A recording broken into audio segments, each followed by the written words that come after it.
नमस्कार, ओम आराधना चैनल में आपका हार्दिक स्वागत है। आइए सुनते हैं श्री दुर्गा सप्तशती प्रथम अध्याय।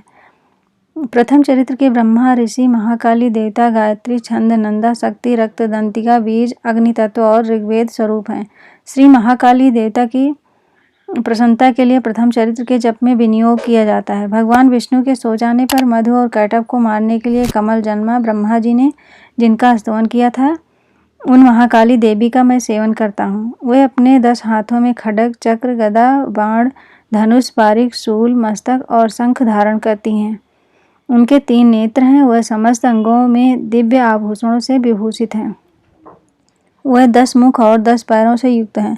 मार्कंडेय जी बोले, सूर्य के पुत्र सांवरी जो 8वें मनु कहे जाते हैं, उनकी उत्पत्ति की कथा विस्तार पूर्वक कहता हूँ, सुनो।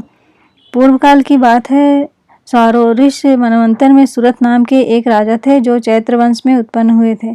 उनका समस्त भूमंडल पर अधिकार था। वे प्रजा का अपने पुत्रों की भांति धर्मपूर्वक पालन करते थे।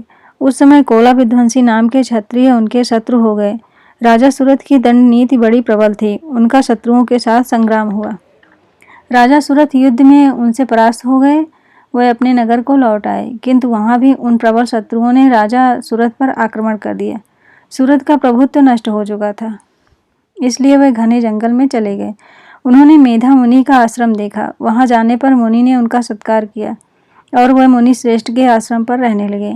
एक दिन मेधा मुनि के आश्रम के निकट एक वैश्य को देखा और उससे पूछा, भाई तुम कौन हो?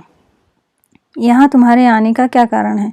वैश्य बोला, राजन, मैं धनियों के कुल में उत्पन्न एक वैश्य हूँ। मेरा नाम समाधि है। मेरे दुष्ट स्त्री पुत्रों ने धन के लोभ से मुझे घर से बाहर निकाल दिया है, इसलिए दुखी होकर मैं वन चला आया हूँ। मार्कंडेय जी कहते हैं, ब्राह्मण तदंतर राजाओं में श्रेष्ठ सूरत और वह समाधि नामक वैश्य दोनों साथ साथ मेधा मुनि की सेवा में उपस्थित हुए हैं।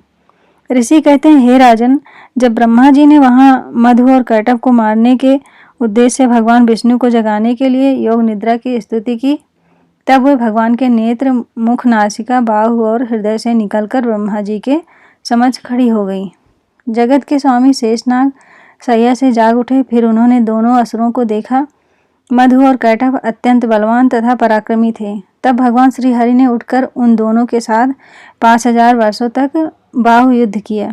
वे दोनों ने भी अत्यंत बल के कारण उन्मत्त हो रहे थे। इधर महामाया ने भी उन्हें मोह में डाल रखा था।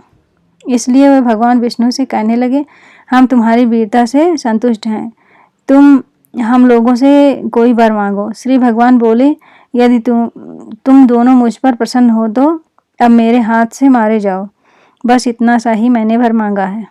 ऋषि कहते हैं, इस प्रकार धोखे में आ जाने पर जब उन्होंने संपूर्ण जगत में जल ही जल देखा, तब कमल नयन भगवान से कहा, जहाँ पृथ्वी जल में डूबी हुई नहीं, जहाँ सूखा स्थान हो, वहीं हमारा वध करो। तब तथास्तु कहकर भगवान ने दोनों के मस्तक अपनी जांघ पर रखकर चक्र से काट डाले। इस प्रकार देवी महात्म्य में मधु कैटभ वध नामक पहला अध्याय पूरा हुआ। जय माता दी।